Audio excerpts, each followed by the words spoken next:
કાળી રાત અને ધડાકો પાળિયાદના બાબરકોટ વિસ્તારમાં સર્જાયો ભયાનક ધડાકો સદનસીબે મોટી જાનહાનિ ટળી પાળિયાદ શ્રાવણ મહિનાની કાળીડીબાંગ રાત્રે પાળિયાદ વિસ્તારમાં પ્રકૃતિના રૌદ્ર સ્વરૂપની સાથે જ એક રહસ્યમય અને ભયાનક ઘટના બની હતી। રાત્રે બરાબર 12 વાગ્યે શરૂ થયેલા મુશળધાર વરસાદ અને વીજળીના કડાકાબડાકા વચ્ચે બાબરકોટ વિસ્તારમાં એક જોરદાર ધડાકો થતાં આખો વિસ્તાર ધ્રુજી ઉઠ્યો હતો। મધ્યરાત્રિએ થયો ધડાકો પ્રાપ્ત વિગતો અનુસાર શ્રાવણ માસની ભારે વરસાદી રાત્રે જ્યારે આખી સૃષ્ટિ ગાઢ નિંદ્રામાં હતી અને લોકો પોતાના ઘરોમાં આરામ કરી રહ્યા હતા ત્યારે બાબરકોટ વિસ્તારમાં રહેતા દેવીપૂજક પરિવારના કાચાપાકા મકાન પર અચાનક જ એક ભયાનક વિસ્ફોટ જેવો જોરદાર અવાજ આવ્યો।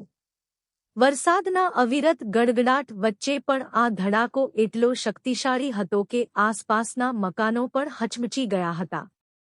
અફરાતફરી અને આક્રંદનો માહોલ ધડામ કરતા અવાજ સાથે થયેલા આ ધડાકાને કારણે ડરના માર્યા લોકો ઘરની બહાર દોડી આવ્યા હતા। દેવીપૂજકના મકાન પાસે જઈને જોતા માલુમ પડ્યું કે મકાનની એક બાજુની ભીંત અને છતનો ભાગ ક્ષતિગ્રસ્ત થઈ ગયો હતો।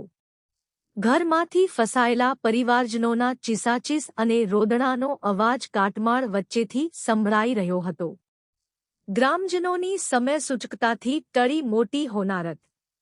આવી વિકટ અને વરસાદી પરિસ્થિતિમાં પણ ગામના જાગૃત આગેવાનો અને બાજુના રહીશોએ હિંમત દાખવી ત્વરિત મદદનો હાથ લંબાવ્યો હતો।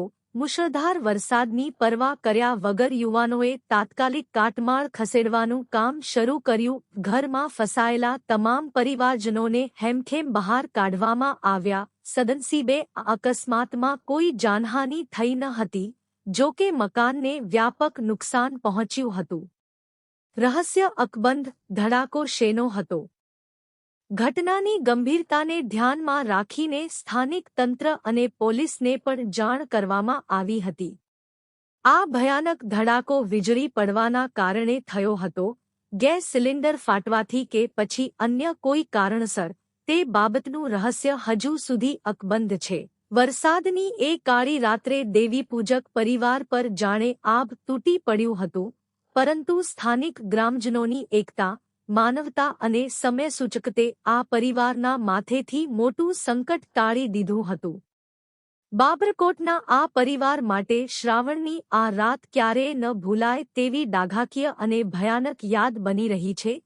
બ્યુરો રિપોર્ટ વિપુલ તાવિયા, SS2 ન્યૂઝ, બોટાદ।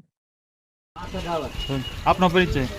મારું નામ છે રેખાબેન ભૂપતભાઈ ચોવસિયા, પણ આ દલાભાઈનું અને એના ઘરના પત્ની છે ગીતાબેન, અને એનું ઘર જો તમે હાવ કાસું છે અને પડી ગયું અને જીરીક રહી ગયા, એમના ઘરના માણસને માથામાં વાગ્યું છે અને લોહી ઝાડ નીકળી ગયું।